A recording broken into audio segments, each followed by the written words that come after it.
Simple and tasty egg curry అండి.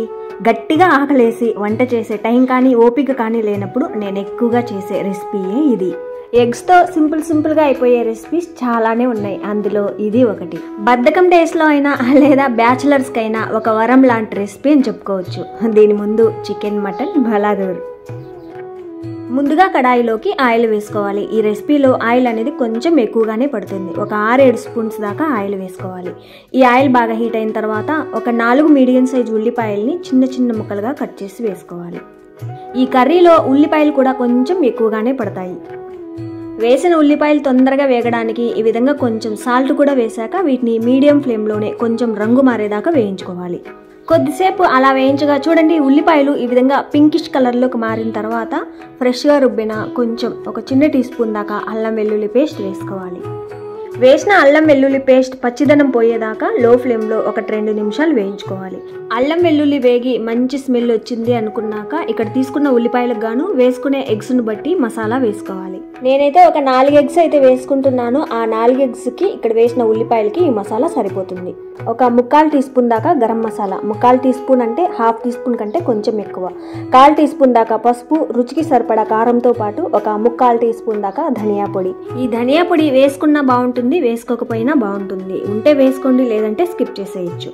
కానీ గరం మసాలా, అల్లం వెల్లుల్లి పేస్ట్, ఉల్లిపాయలు కొంచెం ఎక్కువగా వేసుకోవడం అనేది ఈ రెసిపీలో ముఖ్యం. వేసిన మసాలాని లో ఫ్లేమ్లో 1 లేదా 2 నిమిషాలు వేయించుకోవాలి. ఈ మసాలా ఆయిల్లో వేగి పచ్చిదనం పోయి ఆయిల్ పైకి తేలేంత వరకు. చూడండి, ఆయిల్ ఈ విధంగా పైకి తేలింది అంటే ఈ మసాలాలు బాగా వేగినట్టే. తర్వాత కర్రీలో ఫ్రెష్గా కనిపించడానికి కరివేపాకుని ఈ స్టేజ్లో వేసుకోవాలి. ముందుగానే వేసామంటే ఉల్లిపాయలతో పాటు నల్లగా మాడిపోతాయి. కాబట్టి ఈ మసాలా బాగా వేగిన తర్వాత ఈ స్టేజ్లో వేసుకుంటే సరిపోతుంది. ఈ రెసిపీలోనే కాదు, రైస్ రెసిపీ అయినా లేదా ఏదైనా కర్రీ రెసిపీస్లో అయినా సరే కరివేపాకు స్టార్టింగ్లోనే వేసామంటే నల్లగా మాడిపోతుంది. కాబట్టి తినడానికి కూడా అంత ఇంట్రెస్ట్ ఉండదు.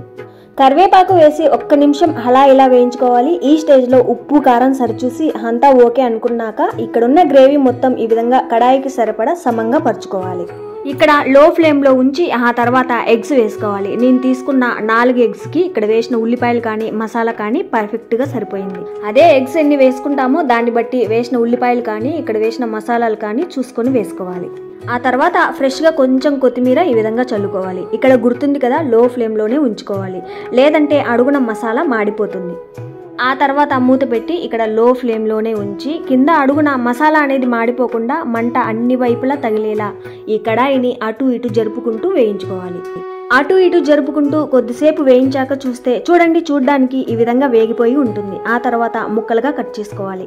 4 ఎగ్స్ వేసాం కదా, 4 ముక్కలుగా కట్ చేసుకోవచ్చు.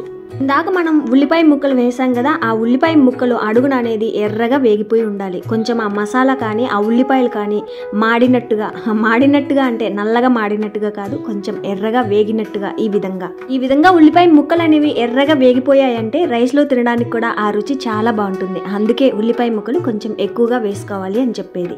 ఈ కర్రీ రుచి మొత్తం కూడా ఈ ఉల్లిపాయలు ఈ విధంగా ఎర్రగా వేయించుకుంటేనే టేస్ట్ అనేది బాగుంటుంది. ముక్కలన్నిటినీ రెండో వైపు తిప్పిన తర్వాత మూత పెట్టాక లో ఫ్లేమ్లోనే 1 నిమిషం వేయించుకోవాలి. ఫైనల్గా కర్రీ అనేది చూడ్డానికి ఈ విధంగా ఉండాలి. వేడి అన్నంలోకి దానికి తోడు ఉల్లిపాయతో సర్వ్ చేసుకుంటే కడుపు నిండా తినేస్తారు. ట్రై చేసి చూడండి.